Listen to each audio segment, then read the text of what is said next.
Salut et bienvenue dans iGeekna, consacré aujourd'hui au film Seul.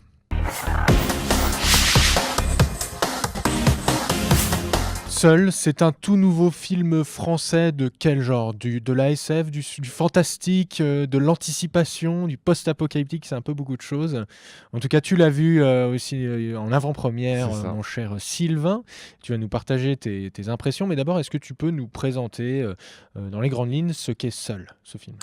Alors, c'est l'adaptation d'une bande dessinée franco-belge de Fabien Wellman et Bruno Gazzotti, qui a déjà 10 tomes, qui est édité, je crois, chez Dupuis. Alors, il faut savoir que le film, lui, adapte les 5 premiers tomes qui correspondent à un cycle, en fait. Donc, du coup, à la fin du film, c'est la fin du cycle qui s'est allé sur les 5 premiers tomes de la BD. Donc, du coup, il y a quand même un début et une fin dans le film, rassurez-vous. Et du coup, en gros, de quoi ça parle? C'est des adolescents qui se réveillent un matin à Paris, me semble-t-il.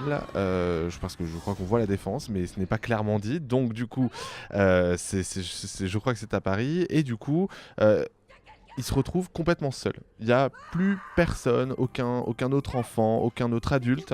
Ils se demandent où est-ce que tout le monde est passé.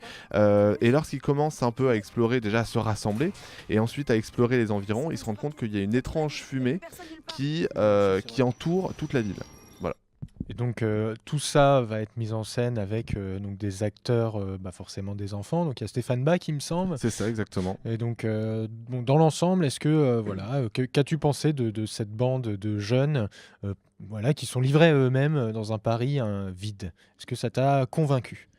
Globalement, oui. Il y a effectivement, certains acteurs qui sont plutôt pas mal.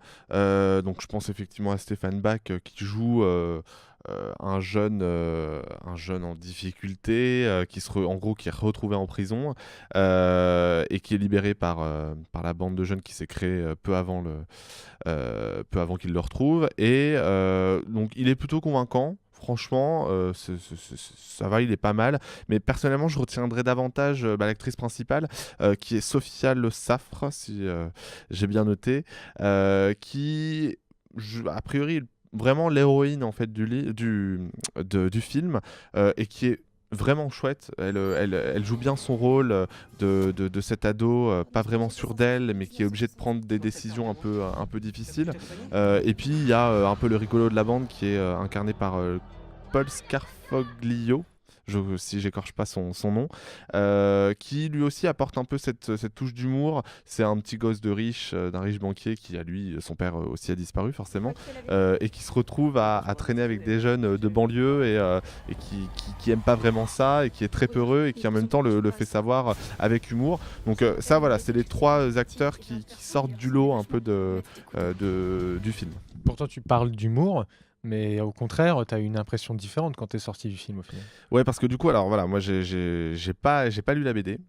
Effectivement, je suis désolé pour les fans. J'aurais bien aimé la lire, mais malheureusement, ça ne s'est pas passé comme ça. Mais en fait, ce qui m'a beaucoup surpris, c'est le fait que, compte tenu des dessins de la BD, parce que je m'étais quand même pas mal renseigné là-dessus, où les dessins sont très cartoon, un peu dans le style de Spirou, hein, c'est pas pour rien que Dupuis édite la série. C'est un vrai thriller, ça fait peur parfois, c'est même assez violent. Je suis même allé demander au studio si le film n'était pas déconseillé aux moins de 12 ans, parce qu'il y a certaines scènes qui effectivement sont assez violentes. Il y a un vrai, il y a pas mal de moments où on flippe un petit peu pour les personnages. Donc du coup c'est très surprenant. Sincèrement, je m'attendais pas à ça dans un film qui met en scène des ados. Mais tu t'attendais quoi? À un teen movie? Oui, enfin, le truc c'est que la bande-annonce ne vend pas ça. La bande-annonce ne vend pas ce côté hyper thriller. Il y a un tueur dans la ville, et justement, les moments où il apparaît sont hyper stylisés. Je trouve que voilà, le réalisateur David Moreau, qui scénarise aussi le film, qui, pour ceux qui le connaissent, a déjà réalisé Hill et The Eye, la version avec Jessica Alba. Et on retrouve justement ce côté. Il n'y a pas y a pas de moment où ça fait peur d'un coup, justement de jumpscare. Mais il y a ces moments où on a un petit peu peur pour les personnages, et vraiment très stylisé, vraiment bien filmé. Il y a une scène dans le parking justement où on découvre pour la première fois l'ennemi du film, qui est hyper flippante. Vraiment, on se sent pas à l'aise. Il y a un côté un peu malaisant justement dans ce film, et c'est très surprenant. Je m'attendais pas du tout à ça. Il y a une tendance en ce moment qui se dessine un peu au niveau des films français qui sortent un peu du lot. Je pense par exemple à Arès, un film de science-fiction français. Est-ce que c'est ce genre de film, tu avais aimé, il me semble, Arès. Ouais. Est-ce que c'est pareil, voilà, c'est un genre où on n'a pas l'habitude de voir des réalisateurs français faire quelque chose, bon, même si là c'est une adaptation déjà d'une œuvre existante, mais voilà, est-ce que c'est le genre de choses que tu pourrais conseiller en disant, voilà, c'est quelque chose qui sort de l'ordinaire? Oui, franchement, enfin, je le conseille, même s'il y a quand même des défauts, on y reviendra, mais il y a des défauts clairs dans ce film, mais franchement, le divertissement qu'il procure est plutôt intéressant. Il y a quelques prises de risques, c'est vrai que c'est vendu un peu comme un film pour ados, mais le côté avec le méchant, la violence qui ressort de certaines scènes, etc., fait que ça ne s'adresse pas à un public jeune, en tout cas de moins de 10 ans, on va dire. Donc c'est une prise de risque qui est réelle.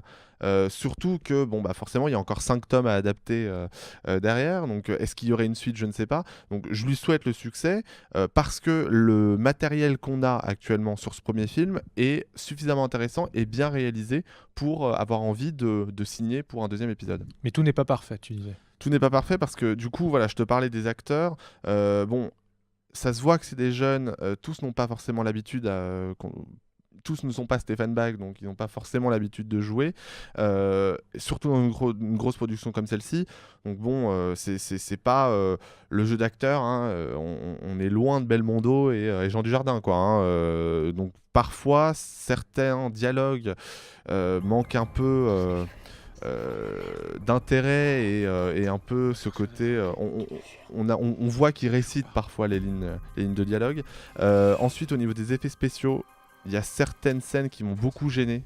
Alors, a priori, de ce que j'ai compris de certains retours, parce qu'il n'y a pas d'embargo sur ce film, tout ne serait pas terminé au niveau des effets spéciaux. Je l'espère, parce qu'il y a des moments de course-poursuite dans des véhicules où là, en fait, plutôt que de filmer vraiment une vraie course-poursuite, ils y sont allés avec des images de synthèse. Des images de synthèse, voilà. Et ça se voit, en fait. Et vraiment, ça se voit beaucoup. C'est même assez mauvais, en fait, même. Donc, du coup, c'est dommage. Ça gâche clairement l'immersion parce que ça passe d'un coup d'une scène où on voit le véhicule et d'un coup on voit la version image de synthèse, donc le décalage est total et c'est vraiment dommage. Et après il y a c'est très court, je crois que c'est 1h40 le film, donc pour condenser 5 tomes c'est compliqué et ça se voit parce qu'il y a des facilités qui sont prises et pas uniquement à cause du scénario, et qui plus est, il y a des voilà, c'est un peu trop rapide par moment. Ils préfèrent y aller carrément en tranchant dans le vif plutôt que d'expliquer certains moments. Donc du coup, on est là, bon, bah pourquoi il y a ça? C'est un peu étrange parfois. Bon, malgré tout ça, malgré ces petits défauts, c'est quand même un film que tu conseillerais dans l'ensemble. On en parlait, ça reste une bonne surprise. Ah oui, parce que voilà, c'est des petits défauts. On a passé 5 minutes dessus, mais c'est quand même des petits défauts. Ça ne gêne pas le divertissement qu'on va ressentir sur ce film. Moi, j'ai passé un bon moment, vraiment. Donc, et je pense sincèrement que les fans de la BD seront conquis, notamment parce qu'on les voit, les passages d'un tome à un autre dans le film. Vraiment, ça se sent. Donc du coup, je pense que vraiment tous les ingrédients y sont pour être une bonne adaptation et en même temps un très bon film pour ceux qui n'ont... Enfin, pas très bon film, excusez-moi. Un bon film pour ceux qui n'ont jamais lu la BD. Alors, ça sort quand déjà, Seul? Ça sort dans un mois, c'est ça? Le 8 février, très Le 8 exactement. février. Eh ben, si jamais vous voulez aller le voir et que vous l'avez déjà vu... Si vous voulez être surpris des films français, du cinéma français. Bon bah, tant mieux, justement. c'est plutôt quelque chose... Tant que c'est surpris dans le côté positif... Oui, c'est ça, parce que voilà. c'est comme Arès. C'est un genre qu'on n'a pas l'habitude de voir dans le cinéma français, donc franchement, oui, rien que pour ça, il faut quand même lui donner sa chance. Est-ce que vous pensez que l'originalité a payé avec Seul? N'hésitez pas à nous le dire dans les commentaires sous cette vidéo. On est aussi sur les réseaux sociaux, @IGNFrance sur Twitter ou IGNFrance tout attaché sur Facebook. On est aussi sur Snapchat. En tout cas, n'hésitez pas à utiliser tous ces canaux pour nous dire ce que vous en avez pensé. Et puis nous, on vous dit à très vite pour d'autres critiques de films. Ciao! Salut!